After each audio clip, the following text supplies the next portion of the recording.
Hey, good Friday evening to everybody. Welcome to Long Shots TV. I'm your host, TheRhino, and we've got a very special edition for you tonight. We got a special guest. CMoBuckets is in with us to talk NBA basketball. The season's just kicked off, and we're ready to roll.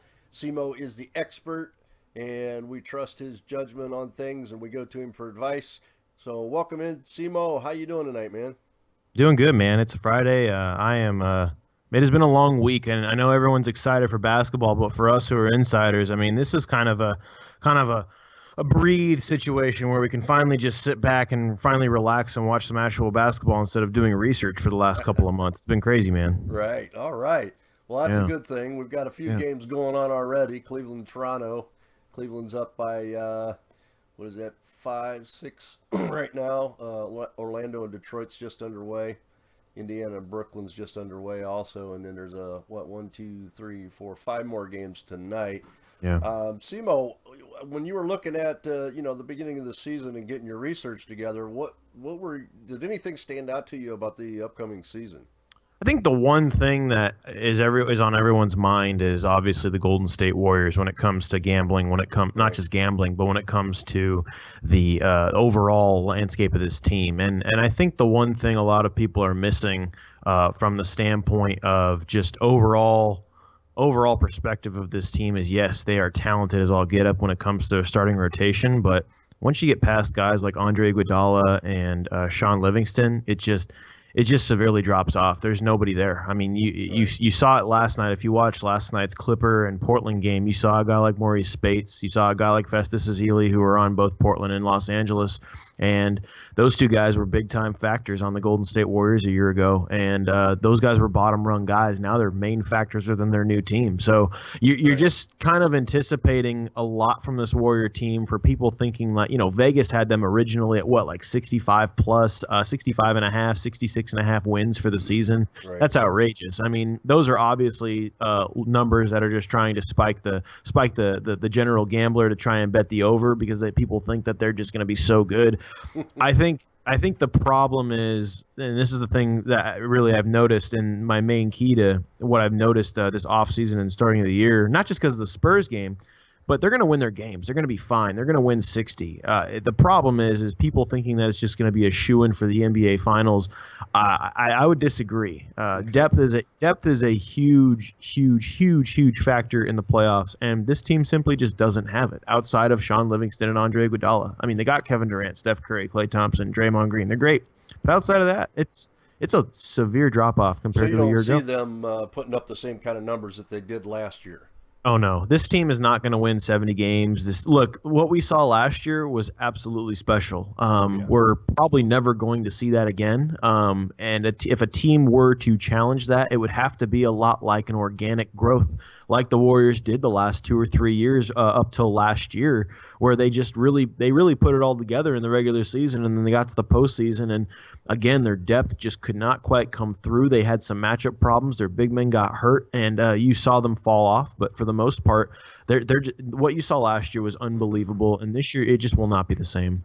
Well, they are playing New Orleans tonight, and the total is at They're going to be 22 and a half. I mean, so obviously, either that's a plot line or they are going to go out and score some points because, like you were telling me earlier, there's not a lot of defense at this time of the year. Yeah.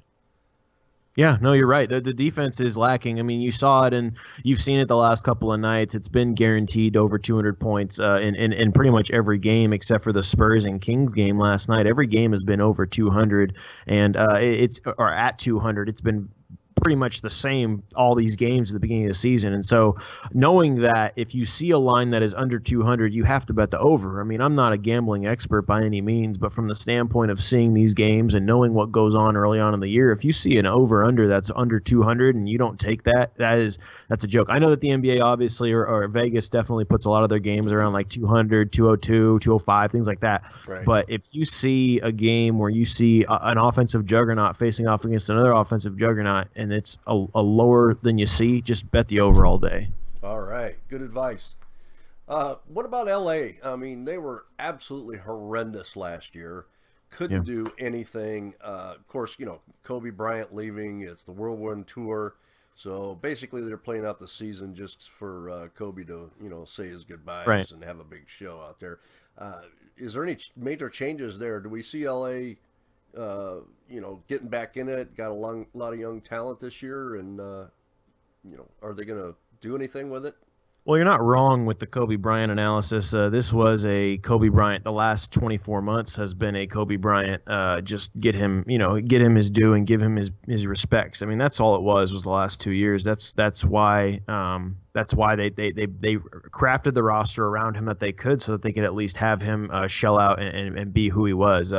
I think this is going to be a year where they can finally catch their breath and just be like, hey, we're finally rebuilding. There's no pressure. I think from the standpoint of success, though, for the Lakers, that's not going to come this year, just from the standpoint of the division they play in. They play in the same division as the Golden State Warriors, the Clippers, and the Kings and Suns, who the Suns have an amazing backcourt, and the Kings have DeMarcus Cousins, who, in my opinion, is an all-NBA front court type player. So, and the Clippers and Warriors, as we know, were perennial playoff teams a year ago.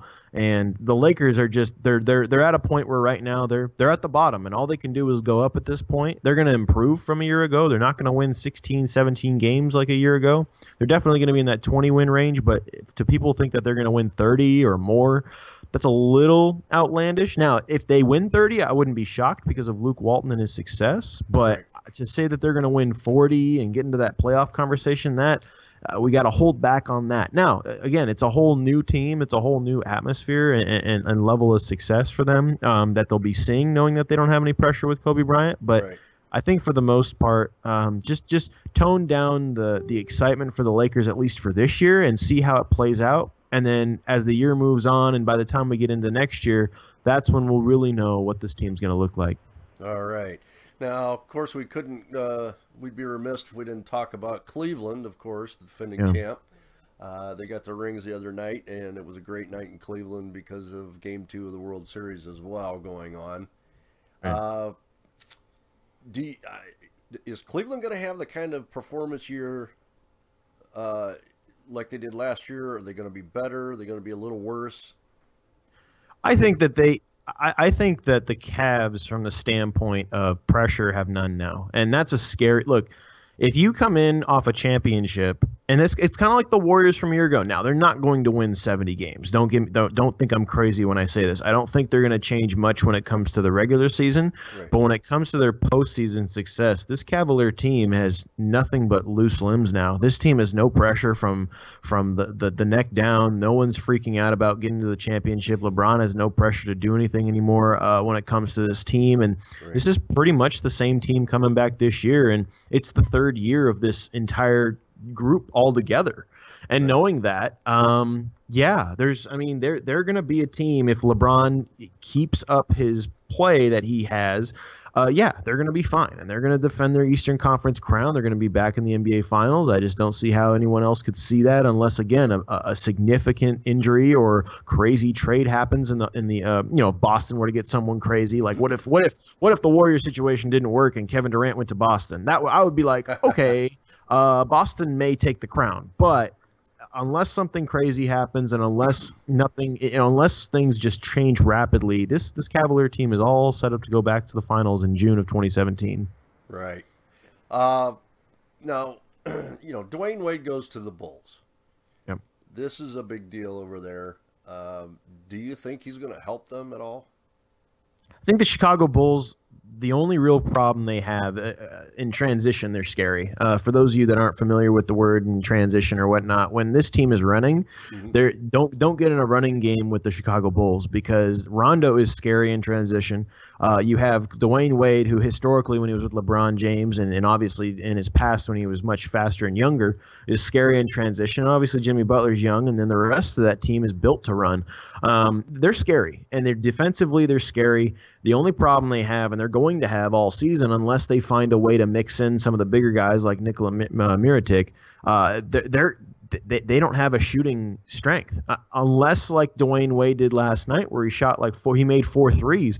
if they can get that from Dwayne Wade on a regular basis, like 3 to 4 threes, and you get a guy like Rondo finding a way to pull up from mid-range, and you get a guy like Jimmy Butler who can pull up from the outside, and obviously other guys stepping in and finding ways to open up the floor, then this team will be absolutely dangerous. And they still have to click. You can't right. Dwayne Wade's been in Miami for 13 years. This is his 14th year in the league. Clearly, the way he plays and the way he looks health-wise, he looks much older than he really is. Like, you look at LeBron and Melo, and they don't look like they're definitely 13 years in the league. They still look like they're in their prime. Wade is definitely past his prime. And if he stays healthy and this team clicks and gets it going and gets it working, they're fantastic. It's just the fact that they still play in a very tough division. They play, the Bulls play in the same division as the Cavs. They play in the same division as the up-and-coming Detroit Pistons. And this newly vamped Indiana Pacers and the Milwaukee Bucks are always a tough team, especially if they get it going with Giannis Antetokounmpo. I mean, this team in Chicago has to get through that gauntlet. And they also have a very tough schedule at the beginning portion of the season. If you just look at that schedule with a blind eye, the first month of the year is an absolute war fest for them. It is just brutal on every account. So if they can find a way to get through this first month as a new team and stay somewhat afloat, then yeah, I think Chicago will be dangerous. But I think that the two questions are keeping that chemistry together because they're brand new as a team, on top of finding a way to ultimately gel as a team, but also get through this early portion to stay competitive in that vaunted Central Division. Right. Okay. Yeah. So let's jump over the Eastern Atlantic with the Celtics and the Nets, Knicks, Sixers, and the Raptors. Obviously, Raptors had a pretty good year, so to speak. But the Knicks and the Nets and the Sixers were just down in the dumps. I mean, Boston was good. I think Boston did win that division. Toronto won the division last year. Okay, but it was But Boston's right there. I mean, well, I guess the point I'm trying to make is it seemed to me kind of like a garbage division. Do you see any improvements coming over there? Well, this division a year ago, walking into the 2015-2016 season, was pretty much Boston and Toronto and then a three-ring circus, because the year before, if you remember, the Knicks were garbage, Philly was garbage, and Brooklyn somehow found a way to just scramble their way into the playoffs, which nobody who's an insider understands how, because that's still a mess over there in Brooklyn. And Brooklyn last year showed their true colors of being a garbage organization. And obviously Philadelphia, we know what they're going through, and knowing that Ben Simmons is hurt, that doesn't help them any. But they are getting better because they're getting older, and that helps. The Knicks, they actually improved heavily last year. If you remember, the Knicks had their same win total from 2014-2015. They got it, I think, sometime in like game 40 or game 50. So they improved heavily this season, and Kristaps Porzingis was a huge portion of that. And they also just added Derrick Rose, who they're again, kind of like the Bulls, they're going to need to find a way to gel. And if they do, they may find themselves sneaking into the postseason. But that is up for debate. That is a question between all of us insiders that, when it comes to the Knicks, a lot of East Coast people think the Knicks are going to get in because they're just excited. But if you're a realist, it's up in the air. It all depends on what's going to happen. They have all the talent. You saw it on opening night against the Cavs. Yeah, the Cavs dominated. But the Knicks are just a new team, and they looked fine. They don't have any chemistry. They clearly don't have all their pieces set together yet. But once they do, they could be a dangerous club. But you're right. For the most part, Toronto is the same team. They're still very scary. I just worry about DeMar DeRozan and Kyle Lowry in the playoffs because they were absolute hot garbage in the playoffs last year. Yeah. And the Boston Celtics they've had this problem for the last 4 or 5 years. And I was on CLNS radio prior to joining NBA Lead. And they're an unbelievable bunch. The problem is that they don't have a go-to guy. They have Avery Bradley, who's unbelievable in defense. Isaiah Thomas is a very tiny, very good player. He cannot carry you in the fourth quarter. Jay Crowder, great glue guy, and Amir Johnson. Al Horford is just a very, very, very fundamental big man. They just don't have the it piece. And if Jaylen Brown becomes that sometime this year, look out for Boston. Or if they get a big piece, look out. But for now, it's up in the air. Boston can still win the division, but for Toronto and Boston, it's between them two, and if the Knicks find a way to click, then they can jump in the mix. But Boston, when it comes to postseason success, they just need that go-to guy. Because outside of that, they're set. They're all ready to go. Awesome. Let's see. I got a couple of comments over there. One is Ricky says he loves the old school Sonics hat. CMO missed those Rain Man 7 glove days. Yeah. And one says Peyton Schlurf Kemp. Oh, Detlef Shrimp. Yeah, man. Heck yeah. Man, we know it out here. And if you want to see something even better, well, I can't show it. It's too dark in here. But I have like an old school Sonics like banner in here and everything. It's legit. But Awesome. but I don't know if you guys have heard, and I'm sure people who are watching know this, at least locally for sure. Chris Hansen is the multi-millionaire, billionaire guy here who wants to get the Sonics back. He's been on board since 2011 trying to get this organization back, and news broke on opening night that Chris Hansen apparently now has offered the city of Seattle, because if you don't, I mean, most people nationally don't know this, but back in May we had a vote for Safeco Field, which is where the Mariners play.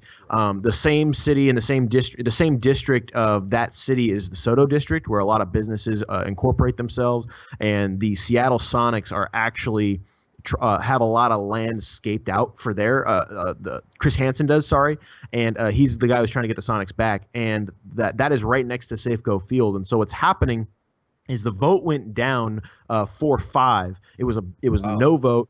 It was bad. It was dramatic. It was ridiculous. But there was public money that would have needed to be put in play.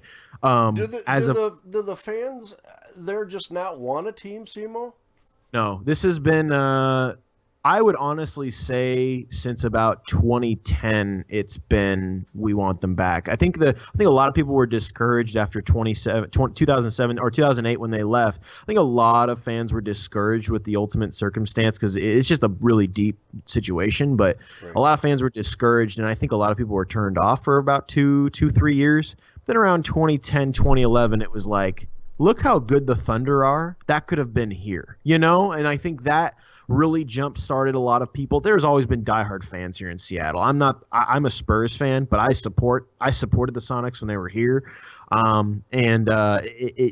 A lot of fans want them back now because they recognize that especially with the business motto that the NBA has, it's getting so much better each and every year that if you just put that in this market, which is already a top 15 market minimum at its worst in the NBA, that's a middle of the road market on its bad years. Like, you have a bad year, that's still great. And so the NBA needs to come back here for that perspective. But big news broke on opening night that Chris Hansen was offering to pay 100% of the arena deal that the city would want. And the problem is the Port of Seattle and local politics are all a mess. So they're trying to get that fixed. But I hear that a vote may come down sometime in December of getting an arena. And if the CBA goes through, that new teams come in, there could be a new team in Seattle sometime here in the next 2-3 years, which I would be excited about. But knowing the political stance in Seattle, I'm really not holding my breath. I'm not trying to be a negative Debbie Downer, but I'm being honest at the same time, because if you're going to vote down a 5-4 proposal back in May when you had the opportunity and these politicians made these heinous, idiotic Snapchat type, narcissistic perspectives on why they voted no, then it's hard to get up for it. But if it happens, you better believe I'll be the first to let y'all know, because I'm gonna be pumped. Awesome. So. Yeah, there is a page on Sportsbook or SB Nation. Rumors of the key arena's demise have been greatly exaggerated. I guess there's been an update since that. And also an article on Game Changer. Arena investors offer to go private. Yeah. On that. So it looks to me like that's going to happen. It's just a matter of putting the right package together, and Absolutely. It'll be done up there, which is a good thing for Seattle. They like you said, I thought they wanted it back, but then I didn't hear anything for quite a while. So. It's a mess here. It's a mess locally. It's a mess locally, nationally. It's not even being leaked because it's such a joke here. I mean, there's so many other problems in the world, as we all know, but here in Seattle, it is getting to a point where it's just, I mean, as we all know, the whole world is getting to a point, but this city is unfortunately, with the politics and the situations that are going on and everyone trying to fix everything, it's getting out of hand. But we hope that ultimately it gets fixed and that becomes the case and that becomes good. I want to see a team in Vegas, dang it. I think we all want to see a basketball team in Vegas. I mean, look, I am the first to say that I have gone to Vegas numerous times, and I'll tell you what, if they have an NBA basketball team and they ultimately have, I mean, I know they had an all-star game there about 10 years ago, but if they put an all-star game there with an actual team and sponsor it and all that, man, I would tell you what, that would be awesome. Yeah, well, they got the hockey coming, so they got the T-Mobile Arena. Keep your fingers crossed. They may get a team. Well, they're pushing for an NFL team, obviously. Yeah. So I think the NBA team might be on the back burner, but sure. I think eventually it is going to happen. I think they will get most of the major sports in there, but yeah, it's going to be great for a lot of people. All right, well, let's jump over to the Western Conference and go down to the Southwest with the Mavs, Rockets, Grizzlies, Pelicans, and the Spurs. How we looking out there? That was pretty competitive league, if I remember correctly. Oh, yeah, no, you're right. A couple years ago in 2014, 2015, that entire division made the Western Conference playoffs. And knowing that last year the division kind of fell off, I mean, it doesn't help when one team wins 67 games and the San Antonio Spurs, and they absolutely dominate the division. Memphis got hurt, obviously, down the stretch, and Houston just found a way to slip in. But Dallas was in, and obviously New Orleans with their injuries. But for the most part, this is This is going to be an interesting division because the Dallas Mavericks are still a team that have a chance. They have Andrew Bogut and Harrison Barnes now from the Golden State Warriors, and Houston has James Harden and his shenanigans. I don't know what they're ultimately going to do, but I mean, it's up in the air with them as well. It's kind of like the Knicks in the East with knowing what they're going to do this season. And Memphis, if they stay healthy, that's been our talk on the Hoopers log. That's been our talk the whole time. If Memphis stays healthy, they're going to be fine. They're a vaunted, scary team. Yeah. They have all the pieces to do everything. It's just dependent upon health, and the Spurs are the Spurs. I mean, you saw it on opening night. That was the best as a Spurs fan I've probably ever seen them on an opening night with or without Tim Duncan. They looked fantastic, and I'll tell you what, that guy and Jonathan Simmons is not – look, he won't play like that every night, but he was absolutely sensational on opening night. And that's the kind of stuff that keeps teams motivated and keeps them going throughout the season. And New Orleans is – look, Anthony Davis went off opening night, 50 points, 16 rebounds. He was ridiculous. And the rest of that stat line was stupid too. He had like 7 blocks or something. It was just dumb. But the thing is that team needs to piece things together and get better chemistry. But I think it's the Spurs division again. It's not because I'm a Spurs fan, but I just think it's their division again. Kawhi Leonard is clearly improving again. LaMarcus Aldridge, Tony Parker, and the bench is improving. They're going to be fine. Awesome. Okay, over to the Northwest with the Nuggets, the Wolves, the Thunder, and the Blazers, Trailblazers, Jazz. Oklahoma City ran right up there last year and they kind of just gassed. I think, just ran out of gas at the end, I guess. Are you seeing them being the same kind of team this year? This division is first of all, for anybody out there, if there's a bet on online or Vegas or whatever, I guaranteed this on my show. If there's a bet out there when it comes to Coach of the Year, I would bet I wouldn't bet that much money. I wouldn't bet a ton of money, but I would bet something. I would put some money down on Coach of the Year in this division. First of all, you got Billy Donovan, who's the second-year coach for Oklahoma City. They just lost Kevin Durant. If this team doesn't drop off, how does Billy Donovan not win Coach of the Year? Minnesota Timberwolves, they've got a very young, stout team. Karl Anthony Towns, who's a freak. Andrew Wiggins. Zach LaVine, 2-time dunk champion. They're exciting. And Tom Thibodeau's first year, the way they looked in the preseason, if they can find a way to get to the playoffs and improve in the West, he's got to win Coach of the Year. Denver Nuggets, if they even get into a playoff conversation and get in, look, Michael Malone, Coach of the Year. Terry Stotts with Portland. They lost 4 of their 5 starters from 2014, 2015, jumped into last season, only fell off by 6 games, and actually contested with the Golden State Warriors in the playoffs last year. I mean, look, I don't know how he didn't win Coach of the Year. I was livid. That made me absolutely furious. Not because I live here in the Pacific Northwest, but it made me livid. And then the Utah Jazz, look, I'm going to tell y'all right now about the Utah Jazz. This team has the best bench in the NBA. This team, depth-wise, is absolutely terrifying. They have guys like Boris Diaw, who is a former San Antonio Spur, a great passing big man. Joe Johnson, who was a great player on those early Phoenix Suns days with Steve Nash and Amari Stoudemire and all those guys. He was one of the main factors on that team with Sean Marion and all that. And then he went to the Nets and got a little old and has not played great, but he's a fantastic option off the bench. He can still score the ball. Alec Burks is a great scorer. Rodney Hood, George Hill is fantastic fundamentally. Dante Exum's coming back. This team is loaded like when it comes to depth-wise. They're absolutely loaded. Whenever you see this team play someone this year, and you see something funky about it when the Jazz aren't necessarily a team, like let's say the line is like really high and they're playing like a mediocre team and the line is like super low, like Utah's only favored by 4, take Utah and the points because they are going to absolutely destroy a team. They are a tough-based team, and they're a big team. They're really scary. I think the Utah Jazz get to the playoffs this year, and I don't know if they necessarily go far because it'll be the first time that this whole team will have gone to the playoffs.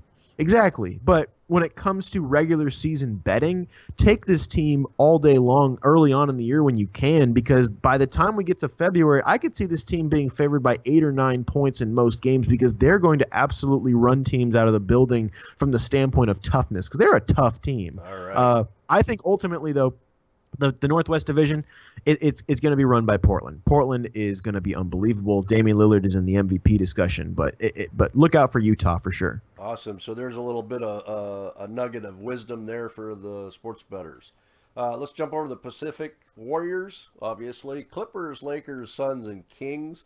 Golden State, obviously, I would think is the favorite there. Is there anybody there to challenge them? Yeah, the only team to challenge the Warriors in this division if things get kind of weird for Golden State, which we saw in Game 1, but if it gets weirder for them, I would say the Clippers. If you watched last night's game on Thursday night between the Clippers and Trailblazers, the Clippers look like a team that's not here to mess around anymore. This is one thing you got to know about NBA players is that all of them, which I think any of us will, because I mean, shoot, any of you watching, you're obviously a gambler of some kind because you're watching this. But NBA players are all about their money. I mean, they really are. And Blake Griffin is a free agent next summer. This is a year he has to show out. And guys like J.J. Redick are also a free agent next year. You got Brandon Bass off the bench who backs up Blake Griffin's bench. They got a lot of guys who are potential free agents in Los Angeles, so they're going to be absolutely hungry this season. So look out for that. The Clippers could pace the Warriors, not say that they're going to overtake them, but if things get hairy for Golden State, look out for the Clippers. I mentioned Sacramento, Phoenix, and the Lakers. Those teams are all kind of just figuring out and rebuilding, but those other two teams are going to ride the top all year in the Pacific Division. All right. Okay. It's a great overall picture of the NBA and what's going on out there. If anybody has any questions out there, you can shoot them on over. A specific team, a specific player. Doesn't matter. We're here to answer those questions. We're not going to be on too much longer. We're going to try and wrap this up. CMo, overall, talking as a sports bettor now. Yep. Overall, what's your philosophy towards betting these games? Are you a spread guy, an over-under guy? Is there any little bit of wisdom that you can give the viewers to say, hey, this is really my go-to?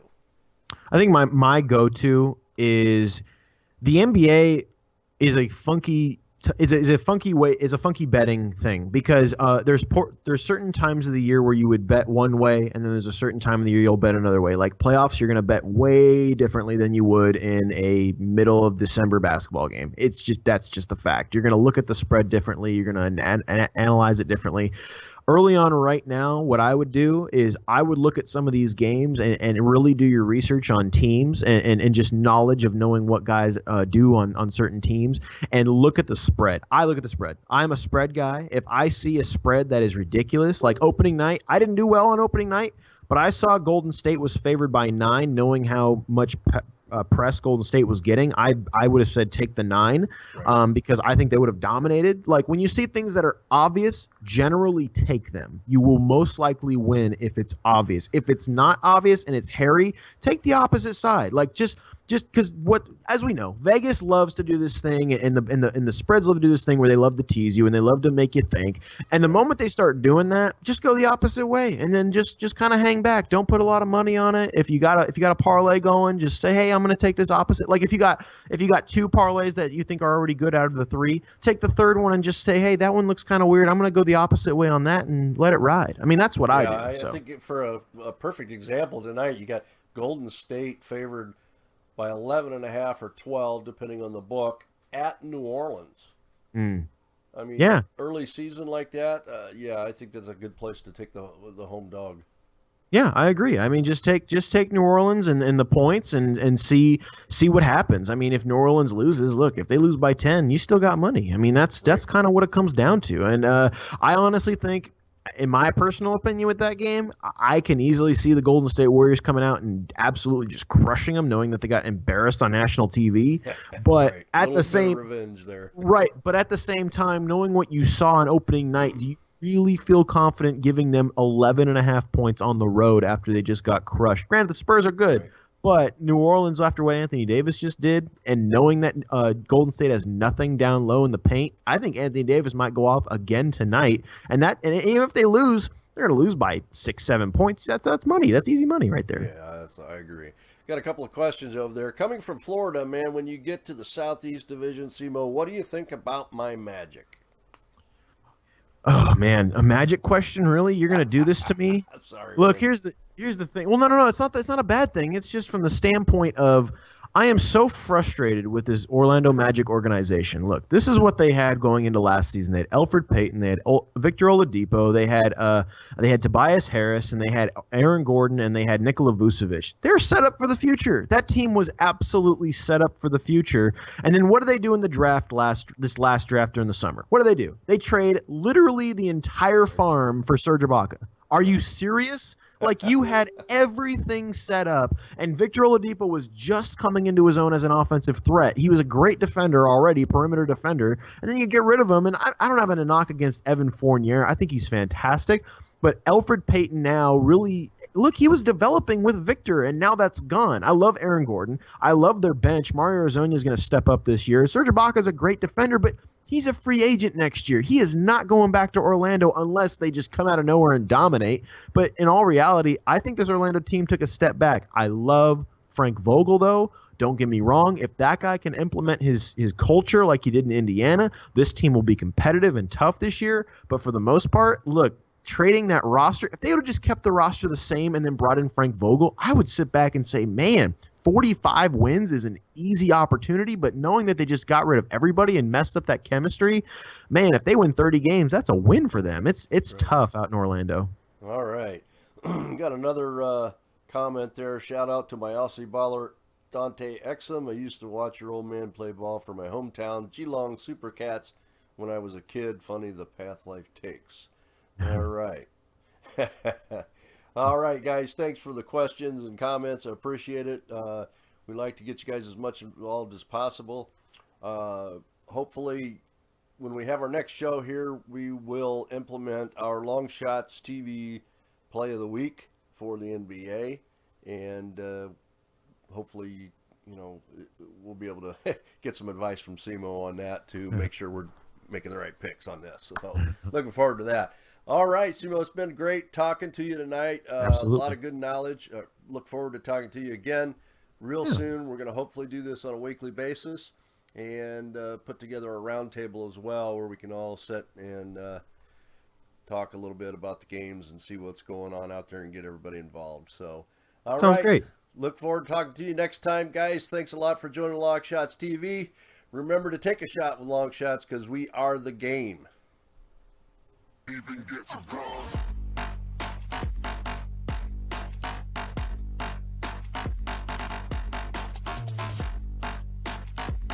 Yeah.